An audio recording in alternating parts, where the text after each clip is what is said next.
Esta cuestión, ¿por qué rezar?, es un asunto que sin duda respondería mejor un hombre de oración acreditada y además ayudado de conocimientos teológicos o por un teólogo. En mi caso, tengo que empezar confesando que ninguno de mis dos patrimonios son muy relevantes al efecto, ¿no? Y que además soy filósofo, con lo cual lo que voy a decir de la oración pues es la experiencia muy modesta de un cristiano que además se dedica a la filosofía. Desde esa perspectiva, que también es inevitable y principalmente personal, me parece que la primera respuesta que cabe dar a por qué rezar es para no estar solo. La soledad es un modo de ser en el que no somos lo que realmente somos. Y por eso la padecemos, y por eso nos resulta un sufrimiento, y por eso lo primero y lo que principalmente hacemos de una manera espontánea es entrar en relación con los demás. El hombre es un ser que se alcanza a sí mismo, que se logra a sí mismo en relación y que en muy buena medida se pierde en soledad. Por eso la padecemos y la eludimos, la evitamos entablando relaciones familiares, personales, profesionales, sociales, buscando esposa, teniendo hijos, teniendo amigos fraternales. No estar solo es casi una condición original de la que huimos, precisamente porque no es original, porque no nos corresponde, porque no es adecuada. Y esas relaciones nos dicen en muy buena medida quiénes somos. Si imagináramos la situación del todo desgraciada de que todas las personas que componen el plexo, la red de nuestras relaciones desaparecieran, nosotros mismos quedaríamos en precario, sin saber propiamente quiénes somos, porque la respuesta a la pregunta ¿quién soy? Nos viene dada en muy buena medida por esas relaciones. Ahora bien, esas relaciones agotan nuestra condición, agotan nuestra índole, nos dicen realmente todo lo que somos.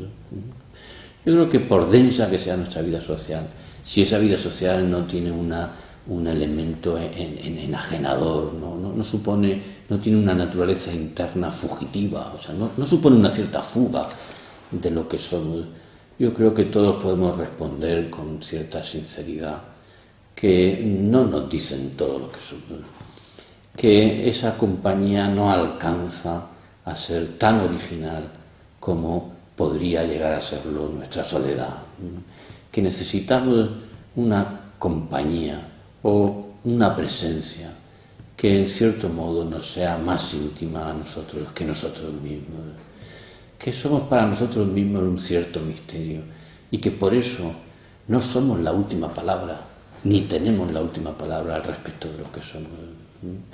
Que si nos quedamos a solas con nosotros mismos, todavía no hemos llegado al sitio donde originariamente nos sabemos en compañía. Y por eso, donde también podemos preguntar quién somos y hallar una cierta respuesta.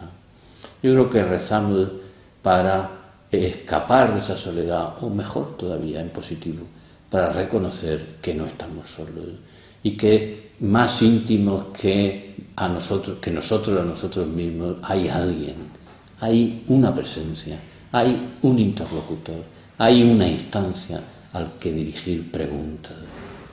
Esta me parece una razón muy principal y me parece además el eco en nuestra condición y en nuestra existencia de aquella afirmación en el Génesis con la que Yahvé dijo: no es bueno que el hombre esté solo.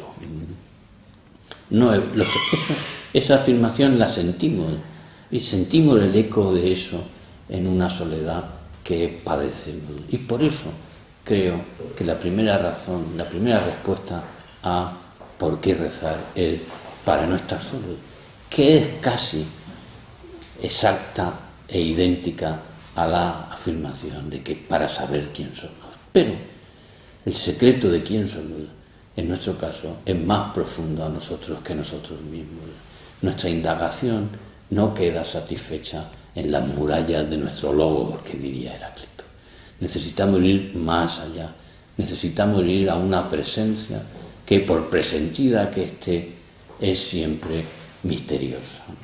Ahora, ¿esa es la única razón? No, aunque esa sea primordial, me parece que hay muchas otras. Por ejemplo, los hombres antiguos sentían con toda certeza, y nosotros también en la medida que nos enajenamos de nuestra experiencia, que necesitaban poderes mayores que los suyos para hacer aquello que le era demandado y exigido por los demás.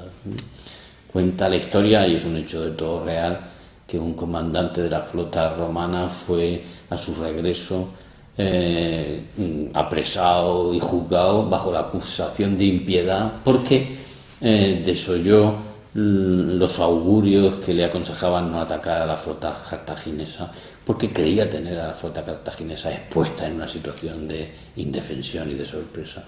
Atacó y el resultado fue una catastrófica derrota. Lo que los romanos interpretaron, a mi juicio, ahí, interpretando bien la naturaleza y la condición humana, es que sobre cada uno de nosotros los demás establecen demandas cuya satisfacción y cumplimiento requieren de poderes mayores que los nuestros.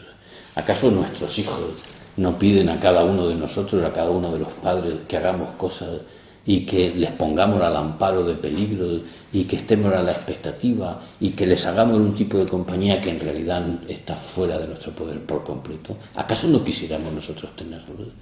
Si los demás nos demandan cosas cuyo cumplimiento requiere de fuerzas que no son propias y que exceden las propias, es porque cuando se cuenta con nosotros se cuenta con algo más grande que nosotros.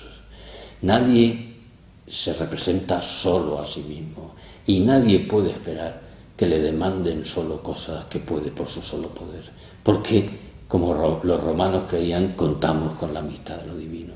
Otra razón, por tanto, para rezar es para tener ese poder con el que, para que concurran en nuestro favor y benignamente esos poderes más grandes que los humanos y que, sin embargo, permiten que satisfagamos en la medida de lo posible aquellas demandas que hacen con toda justicia los que están en nuestro alrededor.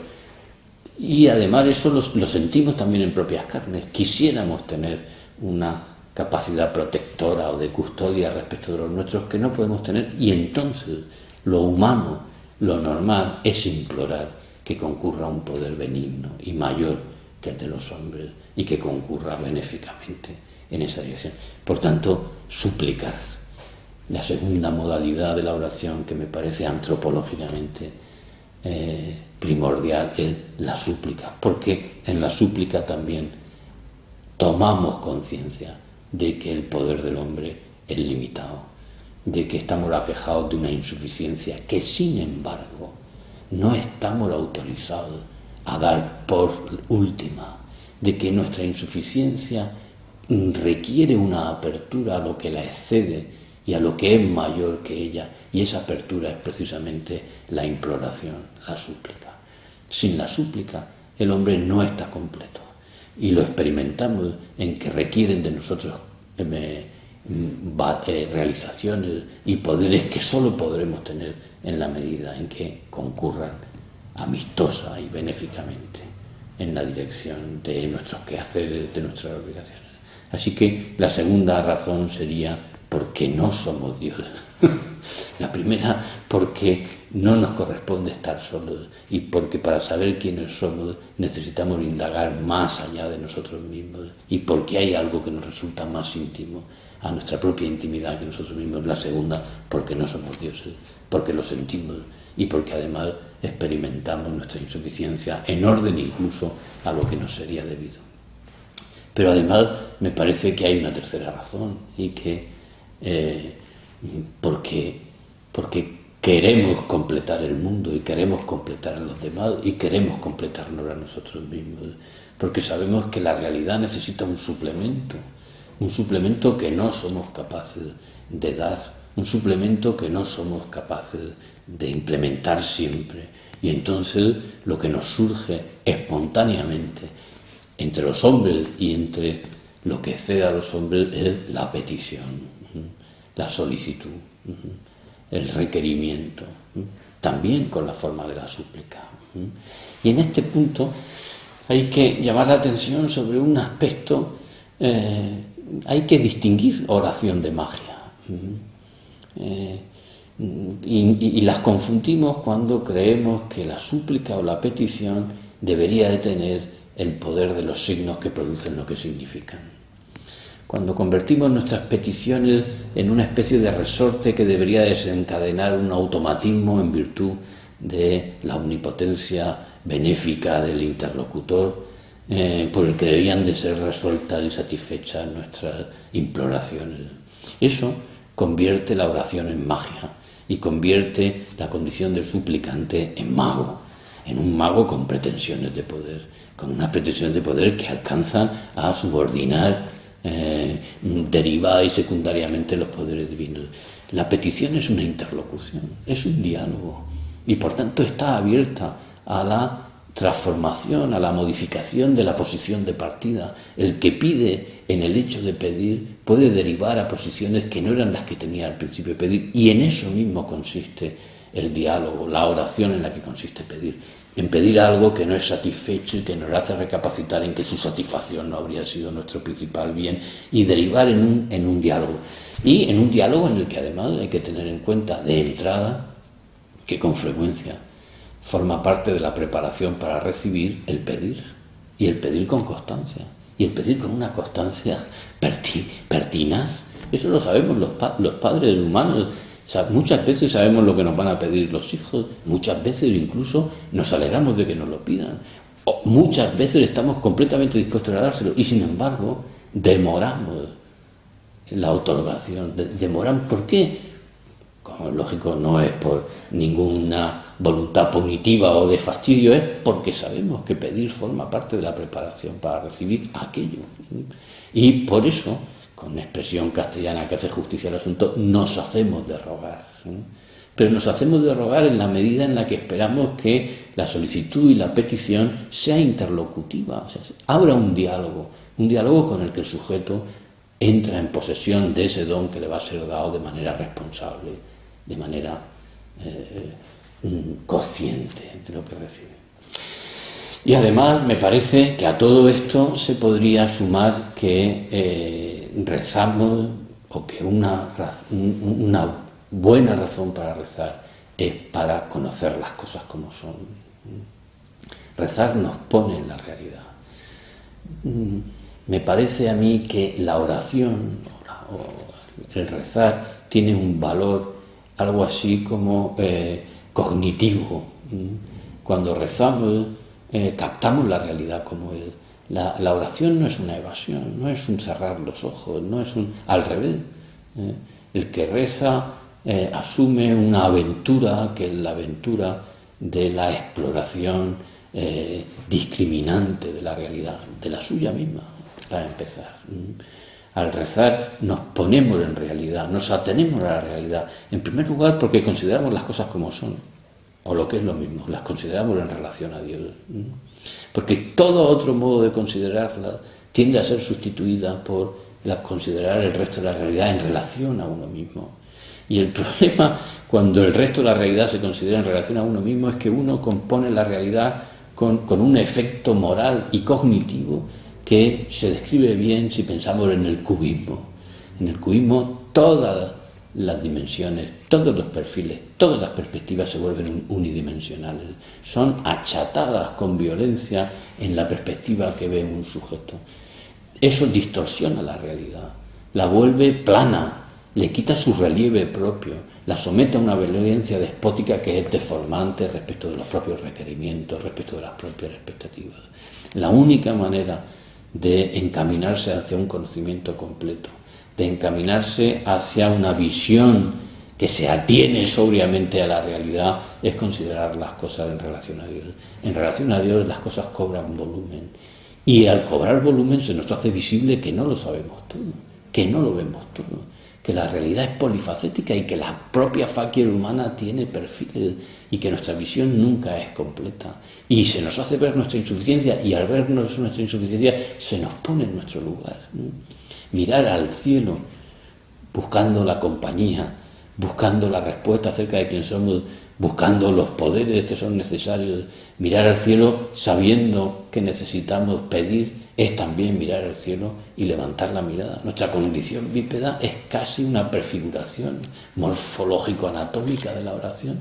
Nosotros no estamos abocados al suelo, y no estamos abocados al suelo, ni nos precede nuestro hocico ni nuestra boca. Estamos erguidos, y estamos erguidos con una amplitud de panorama que incluye el horizonte, o sea, la expectativa de que siempre hay mucho más por ver. Eso también nos mueve a rezar. Rezar es saber que no lo sabemos todo, pero al mismo tiempo que podemos alcanzar a saber las cosas con una entereza, con un relieve que al mismo tiempo es un valor y una relevancia que es tanta cuanto más dependientemente las consideremos de Dios.